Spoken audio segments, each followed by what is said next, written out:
ओम नमो भगवते वासुदेवाय। श्रीमद्वाल्मीकिरामायणम् आरण्यकाण्डं 32 सर्गः। शूर्पणखोद्यमः। ततः शूर्पणखा दृष्ट्वा सहस्राणि 14 हतान् एकेन रामेण रक्षसां भीमकर्मणां दूषणं च करं चैव हतं त्रिशिरसा सह दृष्ट्वा पुनर्महानादं ननाद जलदो यथा सा दृष्ट्वा कर्म रामस्य कृतमन्यै सुदुष्करं जगाम परमोद्विग्ना लङ्कां रावणपालितां सा ददर्श विमानाग्रे रावणं दीप्ततेजसम् उपोपविष्टं सचिवैः मरुद्भिरिव वासवम् आसीनं सूर्यसङ्काशे काञ्चने परमासने रुक्मवेदिगतं प्राज्यं ज्वलन्तमिव पावकं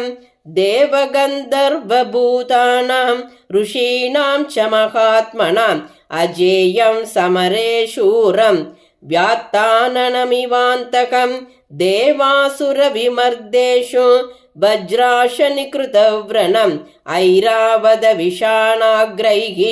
उद्घृष्टकिनवक्षसं विंशद्भुजं दशग्रीवं दर्शनीयपरिच्छतं विशालवक्षसं वीरं राजलक्षणशोभितं स्निग्धवैडूर्यसङ्काशं तप्तकाञ्चनकुण्डलं सुभुजं शुक्लदशनं महास्यं पर्वतोपमं विष्णुचक्रनिपातैश्च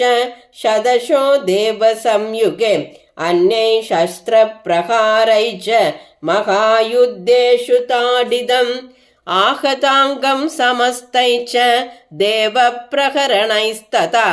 अक्षोभ्यानां समुद्राणां क्षोभनं क्षिप्रकारिणं क्षेप्तारं पर्वतेन्द्राणां सुराणां च प्रमर्दनम् उच्चेत्तारं च धर्माणां परदाराभिमर्शनं सर्वदिव्यास्त्रयोक्तारं यज्ञविघ्नकरं सदा पुरीं भोगवतीं प्राप्य पराजित्य च वासुकीं तक्षकस्य प्रियां भार्यां पराजित्य जहारयः कैलासपर्वतं गत्वा विजित्य नरवाहनं विमानं पुष्पकं तस्य कामगं वै जहारयः वनं चैत्ररथं दिव्यं नलिनीं नन्दनं वनं विनाशयति यः क्रोधात् देवोद्यानानि वीर्यवान् चन्द्रसूर्यौ महाभागौ उत्तिष्ठन्तौ परन्तपौ निवारयति बाहुभ्यां यः शैलशिखरोपमः 10 वर्षसहस्राणि तपस्तप्त्वा महावने पुरा स्वयंभुवे धीरः शिरांस्युपजहारयः देवदानवगन्धर्व पिशाचपदघोरगैः अभयं यस्य संग्रामे मृत्युतो मानुषादृते मन्त्रैरभिष्टुतं पुण्यम् अध्वरेषु द्विजादिभिः हविर्दानेषु यः सोमम् उपहन्ति महाबलः आप्तयज्ञकरं क्रूरं ब्रह्मग्नं दुष्टचारिणं कर्कशं निरनुक्रोशं प्रजानामहिते रतं रावणं सर्वभूतानां सर्वलोकभयावहं राक्षसीभ्रातरं शूरं साददर्श महाबलं तं दिव्यवस्त्राभरणं दिव्यमाल्योपशोभितम् आसने सुपविष्टं च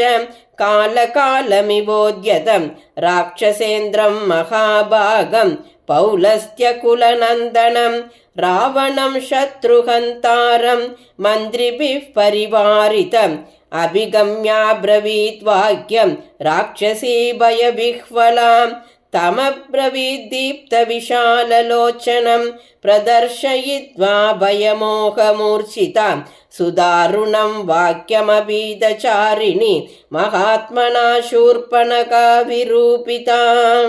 इत्यार्षे श्रीमद् रामायणे वाल्मीकिये आदिकाव्ये चतुर्विंशतिसहस्रिकायां संहितायाम् आरण्यकाण्डे शूर्पणखोद्यमो नाम 33 सर्गः। श्रीदाशरथाय विद्महे सीतावल्लभाय धीमहि तन्नो राम प्रचोदयात्। जानकीकान्तस्मरणं जय जय राम राम।